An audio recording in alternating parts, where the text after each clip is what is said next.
नमस्कार, हर हर महादेव। मैं हूं देव और आप देख रहे हैं बीइंग स्पिरिचुअल।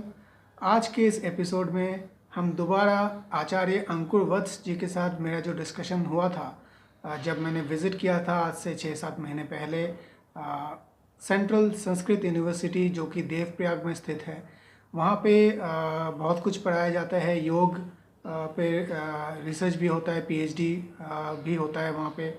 वेद और उपनिषद भी पढ़ाया जाता है, संस्कृत भी पढ़ाया जाता है। तो अंकुर वत्स, आचार्य अंकुर वत्स जी जो हैं वो वेद के डिपार्टमेंट के असिस्टेंट प्रोफेसर है। आपने उनके साथ मेरा जो डिस्कशन है, जो उन्हें बहुत अच्छा उन्होंने एक वेद के बारे में बताया बहुत कुछ, वो मुझे उम्मीद है आपने देख लिया होगा पहला वाला जो एपिसोड है। अगर आपने नहीं देखा है तो मैं आपसे अनुरोध करूंगा कि आप उसको पहले देखिए, उसके बाद वापस आके इसको देखिए तो आप ज़्यादा आनंद उठा पाएंगे इस एपिसोड का। So this is the second part of the discussion that we had. ये बहुत बड़ा इंटरव्यू था, आधे घंटे का, तो मैंने इसलिए 15 मिनट्स पार्ट 1 में कर दिया और 15 मिनट्स आज के इस एपिसोड में जा रहा है। तो मैं आशा करता हूँ आप सबको बहुत अच्छा लगेगा। तो चलिए सुनते हैं आचार्य अंकुर वत्स जी क्या बता रहे हैं। आहार निद्रा भयमैथुनं च सामान्यमेतत् पशुभिर्नराणां धर्मो हि तेषाम् अधिको विशेषो धर्मेण हीनाः पशुभिः समानाः। इसका मतलब थोड़ा आहार भोजन, निद्रा शयन, भय डर लगना, गलत करने पर डर लगना, और मैथुन दो शरीर मिलके किसी तीसरे शरीर को पैदा करना, मैथुन इसको कहते हैं। तो आहार, निद्रा, भय और मैथुन तो पशु और मनुष्यों के समान हैं। वो भी ये चार काम करते हैं और हम मनुष्य भी ये चार काम करते हैं। बस अंतर इतना है, हम हर एक कार्य में धर्म पूर्वक काम करना चाहते हैं। हम में धर्म है, उनमें निश्चितता है, ये चार ही होने हैं, चार के अलावा पांचवा नहीं होगा। पांचवा नहीं है पशु के पास, मनुष्य के पास है, क्योंकि बुद्धि में विवेक नामक वस्तु भी दी हुई है।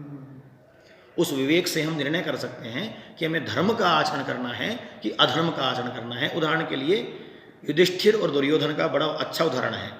एक कहता है जानाम्य धर्मम न च मे प्रवृत्ति ही, एक कहता है जानाम्य धर्मम न च मे निवृत्ति ही। युधिष्ठिर से पूछो धर्म क्या है, अधर्म क्या है, तो कहता है कि मैं अधर्म जानता हूं क्या होता है, युधिष्ठिर कहते हैं, पर मेरी प्रवृत्ति अधर्म में नहीं है। मैं अधर्म जानता हूं क्या होता है, पर मेरी प्रवृत्ति अधर्म में नहीं है। वहीं दुर्योधन से पूछा कि धर्म जानता है, हाँ जानामि धर्मम न च मे प्रवृत्ति ही, मैं धर्म जानता हूं क्या है, पर मेरी प्रवृत्ति धर्म की ओर नहीं होती है। क्या जानना है, कितना जानना है, वह अनिवार्य नहीं है। जान के आपने थोड़ा सा 2 बूंद भी जाना, आचरण करना मुख्य है। जितना आप जानते हैं उस नॉलेज पे, उस ज्ञान के आधार पर आप अपना आचरण आरंभ कीजिए। तो सर थोड़ा सा दर्शकों के लिए आप अगर शॉर्ट में जो वेद के डिफरेंट पार्ट्स है, हाँ, उसको थोड़ा बता दें शॉर्ट में। वेद यहाँ पे जो कार्यक्रम है होता है उसका। हाँ, वेद का यहाँ जो विभाग है वो यजुर्वेद की शाखा का अध्यापन यहाँ चलता है। संहिता हम यहाँ नहीं पढ़ाते, जो बच्चे पढ़ना चाहते हैं उनके लिए रहता है कि हम उनको पढ़ाते हैं, विधिवत जो वेद पाठ करना चाहते हैं पढ़ाते हैं। परंतु लगभग हमारे पास बच्चा ऐसा है जो भिन्न भिन्न गुरुकुलों से वेद पढ़ के वो यहाँ पढ़ने के लिए, वेद का अर्थ जानने के लिए यहाँ पहुँचता है। उन मंत्रों के जो मीनिंग हैं, अर्थ हैं, उनके जो प्रयोग हैं, वो सीखने के लिए बच्चे यहाँ आते हैं, छात्र यहाँ पहुँचते हैं। फिर उनमें कुछ छात्रों की रुचि कर्मकांड की ओर होती है, जो समाज में जाकर के जो हिंदू संस्कृति के मूलाधार 16 संस्कार हैं, बच्चा पैदा होने से पहले से संस्कार शुरू होते हैं, गर्भाधान, और मरने के बाद तक संस्कार होते हैं, अंत्येष्टि। उन संस्कारों को कैसे विधिवत कराना है वह भी इस परिसर में यहाँ सिखाया जाता है। तो वेद का अध्ययन अध्यापन भी है, उनका प्रयोग कर्मकांड की रीति से भी है, और उनका प्रयोग कर्मकांड के 2 भाग, दूसरा जो एक स्मार्त भाग होता है कर्मकांड का, एक श्रौत भाग होता है। स्मार्त भाग शारीरिक क्रियाओं के लिए है, पैदा होने के पहले से गर्भाधान से लेकर के अंत्येष्टि पर्यंत जो क्रियाएं हैं वो शारीरिक क्रियाएं हैं। नाम मैं शरीर का रखूंगा, आत्मा का नहीं। गर्भाधान आदि शरीर का होगा, आत्मा का नहीं। नामकरण, चूड़ाकरण, कर्णभेद, ये सब शरीर के कर्म हैं। तो शरीर के कर्मों को कराने का एक जो पद्धति है वो स्मार्त कहते हैं हम उसको। एकदम बढ़िया अच्छा बताया डॉक्टर ने बताया था कि स्मार्त ही स्मार्ट होते हैं। जिन्हें ठीक से स्मार्त का पता है, शारीरिक संस्कारों का पता है, उसका वही स्मार्ट होते हैं। स्पेलिंग सेम है, स्मार्त की और स्मार्ट की स्पेलिंग सेम है, पर ऋषियों के द्वारा बताया हुआ जो धर्म है वो स्मार्ट है। आधुनिक बच्चा या आधुनिक समाज उसको अरे बड़ा स्मार्ट भाई, उसमें कुशलता है उस विषय को लेकर के, तब हम उसको स्मार्ट कह रहे हैं। कुशलता तो यही आनी है, शारीरिक संस्कारों से तो कुशलता आनी है। तो स्मार्ट और स्मार्ट। दूसरा एक प्रकार है आत्मा के लिए जब कर्म शुरू होते हैं उसको श्रौत कहते हैं। तो दोनों भी विधाएं यहाँ सिखाई जाती हैं। और उपनिषद आदि में जो ज्ञान है वो आत्मा के लिए, वो शरीर के लिए नहीं है। और वेद के आरंभ में जो ज्ञान है वो शरीर के लिए है। अब वेद के जो 4 भाग हैं, उसतः वेद 4 हैं। पहले एक ही थे, फिर एक महर्षि कृष्ण द्वैपायन नाम के महर्षि हैं जिनको इस वक्त विश्व वेद व्यास जी के नाम से जानता है। वेद व्यास जी, उन्होंने वेद को व्यास किया, 4 भागों में व्यास किया है, बढ़ाया है, बांट दिया है, इसलिए उनका नाम वेद व्यास पड़ गया। और उनका मूल नाम कृष्ण द्वैपायन है, महर्षि कृष्ण द्वैपायन। उन्होंने 4 भाग किए।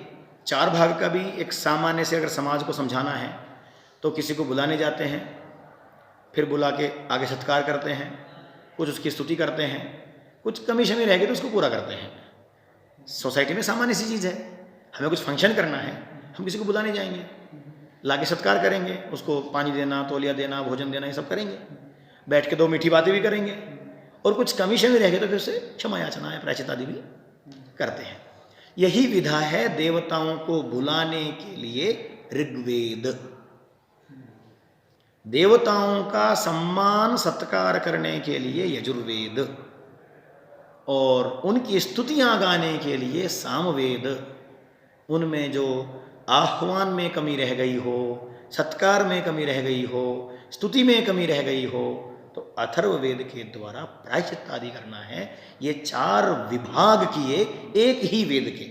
पहले वेद व्यास जी से पहले एक ही व्यक्ति ये 4 काम भी करने में समर्थ था। किसी को कोई भी रोल दे लो कर लेगा, लेकिन वस्तुतः हमारी बुद्धि बहुत क्षीण हो गई, हम अब एक को भी करने में समर्थ नहीं है। इसको महर्षि वेद व्यास जान गए थे, इसलिए उन्होंने उस एक को 4 में बांटा। वो 4 विभाग ऐसे हैं। फिर ऋग्वेद, यजुर्वेद, सामवेद, अथर्वण वेद, ऐसे 4 भाग हैं। अब इन 4 के भी 4 भाग हैं। इन चारों वेदों के 4 भाग हैं, जिसका नाम है संहिता। इसको मंत्र भी कहते हैं। जो मूल मंत्र आपको मिलेंगे वो संहिताओं में मिलेंगे।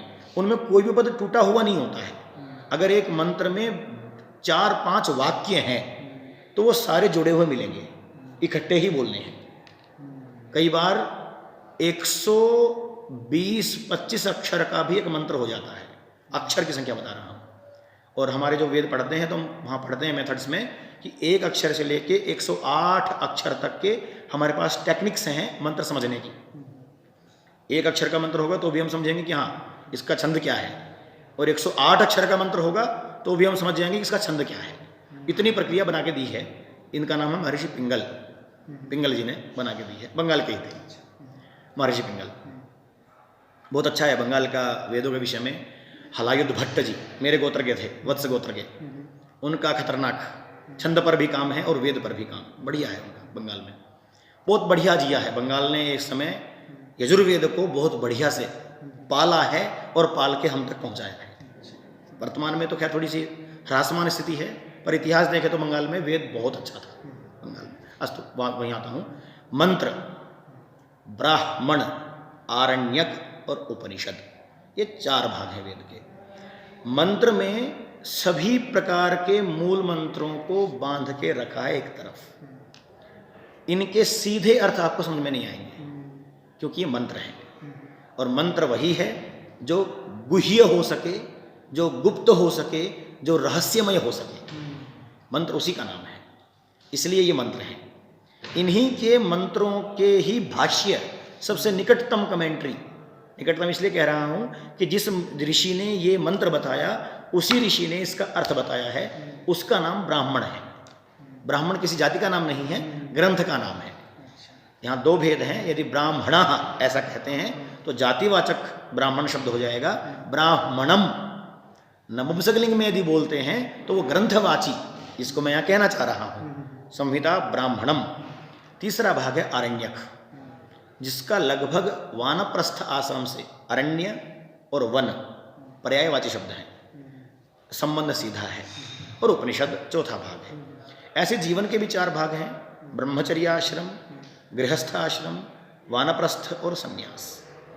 ब्रह्मचर्याश्रम में संहिता पाठ पूरा होना चाहिए भारत में, मंत्र भाग पूरा कंठ में होना चाहिए। गृहस्थाश्रम में जाते जाते ब्राह्मण ग्रंथ में जो मंत्रों की विधियां लिखी हैं उनका पालन जीवन में आ जाना चाहिए।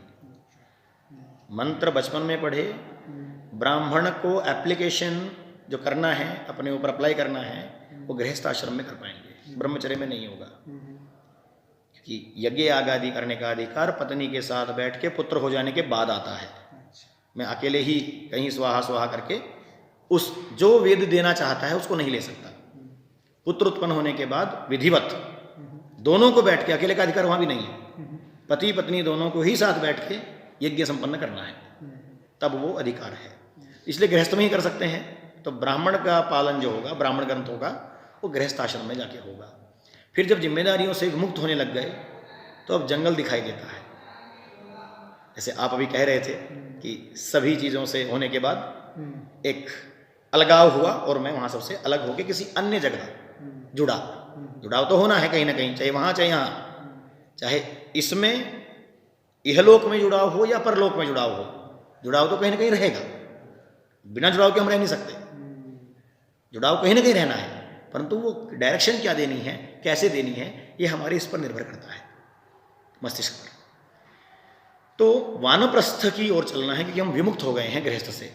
अब वानप्रस्थ में आरण्यक में जो चीज़ें बताई गई हैं, वेद का जो आरण्यक भाग है उसका लगभग सारा, कर्म क्या होते हैं, कर्म कैसे होते हैं, कौन कौन से कर्म किस किस को करने चाहिए, कैसे नहीं करने चाहिए, ये सारा डिस्कशन आपको आरण्यक में मिलेगा। सब कुछ, क्योंकि आप गृहस्थ से ऊपर आ गए, समाज सेवा करनी है, दूसरों को भी बताना है कि ये है समाज, ये है ये इस लोक में, ये है परलोक में, यहाँ यहाँ ऐसे चलना है। ये सारी बातें आरण्यक में मिल जाएंगी। फिर जब आप ब्रह्मचर्य को पालन कर चुके हैं ठीक से, विधिवत, गृहस्थ को विधिवत पालन कर चुके हैं, वानप्रस्थ को भी जब विधिवत पालन कर चुके हैं, तब निश्चित ही रूप से आप संन्यास के लिए योग्य हैं। संन्यास का मतलब है जिन कर्मों को करने के लिए वेद ने कहा था उन कर्मों को वेद के ही द्वारा कही हुई विधि से त्यागना, कर्मों को त्यागना, घर नहीं त्यागना है, जरूरी नहीं घर त्यागना है।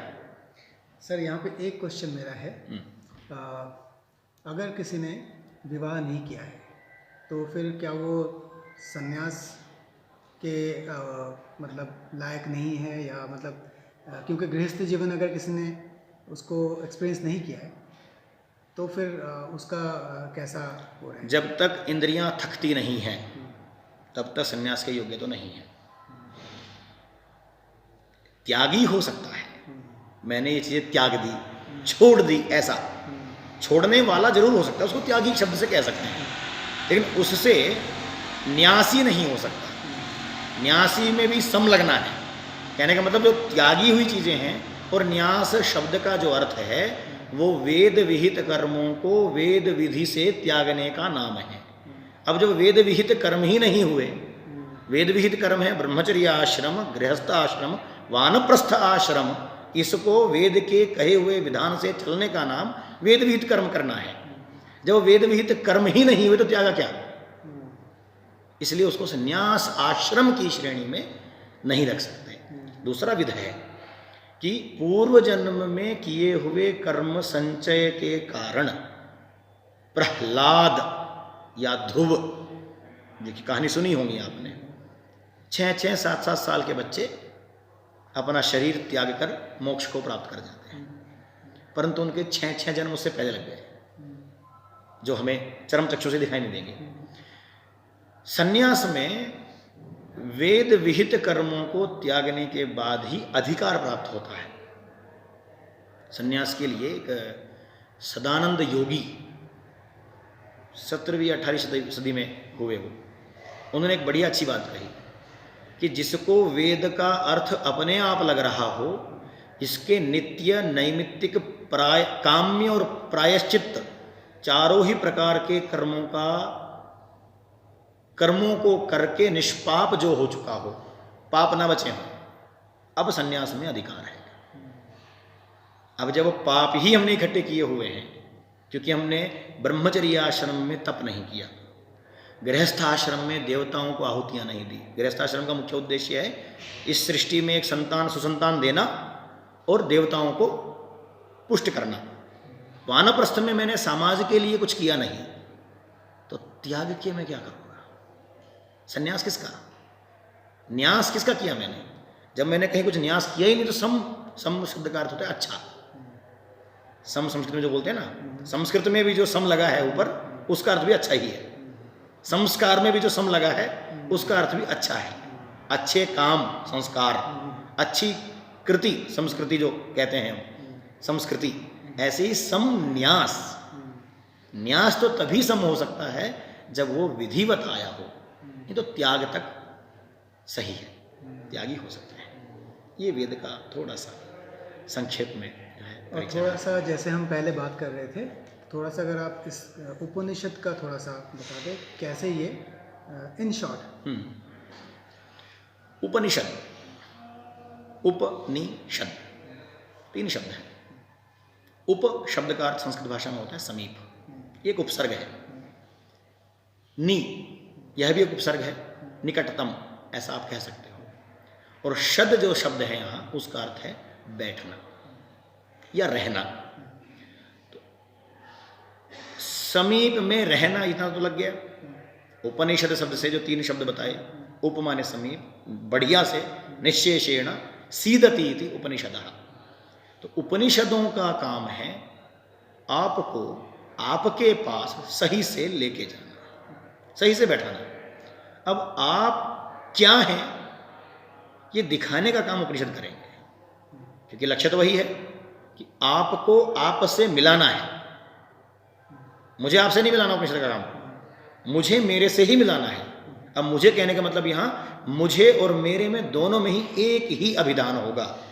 मैं मतलब मुझे ही, और मेरे से ही मतलब मेरी आत्मा से ही। दर्शन कराने का नाम उपनिषद है। उसमें एक व्याख्याकार ये भी करते हैं, क्योंकि उपनिषदों को समझने के लिए पहले हमें उपनिषद होना पड़ेगा। उपनिषद ग्रंथों को समझने के लिए पहले हमें उपनिषद होना पड़ेगा, फिर वही उपनिषद। उप माने समीप, निश्शेषेण बैठना, किसके पास? गुरु के पास। उपनिषद को समझने के लिए पहले मुझे उपनिषद होना पड़ेगा, तब जाकर के उपनिषद हो पाऊंगा। एक ही शब्द है, 3 बार बोला, तीनों बार उस शब्द का अर्थ अलग है। इतना इस शब्द में ही अर्थ छिपा हुआ है। बाकी जैसा मैंने शब्द का अर्थ बताया, ऐसे ही उपनिषद के हर शब्द का अर्थ है जिसका लक्ष्य सीधा होता है कि मुझे मेरी आत्मा के दर्शन कराना है। ये लक्ष्य है। परंतु फिर वही कहूँगा कि मैं सीधे उपनिषद में कूदूंगा तो मैं वो नहीं कर सकता जो उपनिषद कराना चाहते हैं। उपनिषदों में कूदने के लिए भी मुझे उपनिषद से पहले जो 3 भाग हैं वेद के, जीवन के जो 3 भाग हैं, वेद के जो 3 भाग हैं, उनको जानना पड़ेगा, इनको जीना पड़ेगा, तब जाकर के संन्यास समझ में आएगा, तब जाकर उपनिषद समझ में आएगा।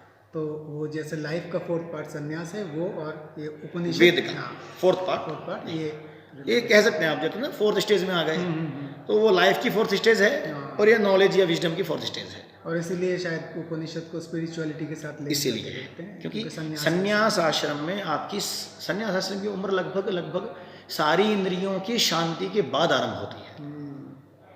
जब इंद्रियां चाह के भी कुछ कर नहीं सकती, तब संन्यास आश्रम की स्थिति है। अभी हमारा आपका क्या होगा, हम सन्यासी की बातें कर सकते हैं। आंख जब कोई अच्छा रूप देखेगी तो ये मेरी इंद्री उस रूप की ओर खींचेगी। यही बुढ़ापा होगा तो कितना भी सुंदर रूप बैठा हो, मेरी इंद्री आंख उस रूप को देखना नहीं चाहेगी, क्योंकि देख देख के थक चुकी है। इंद्रियां थकती वो जल्दी है। उपनिषदों में भी आता है, बृहदारण्य को उपनिषद में याज्ञवल्क्य जी का है, वो मेरा फेवरेट है, सबसे पसंदीदा, मतलब बड़ा है, सबसे बड़ा उपनिषदों में बृहद नाम ही है उसका, बृहद आरण्यक। और वो एक ही विशेष है उसमें, आरण्यक भी और उपनिषद भी है। जो मैंने बताया ना 2 पार्ट है, वो दोनों ही है। एक यजुर्वेद का है हमारा ही, उसमें ये बातें लिखी हैं। तो बड़े अच्छे से उपनिषदों में चीज़ों को समझाया है, ब्रह्म तत्व को। ठीक है सर, बहुत बहुत धन्यवाद, आपने धन्यवाद। समय दिया और सबको दर्शकों को ये सब बताया। बहुत बहुत धन्यवाद।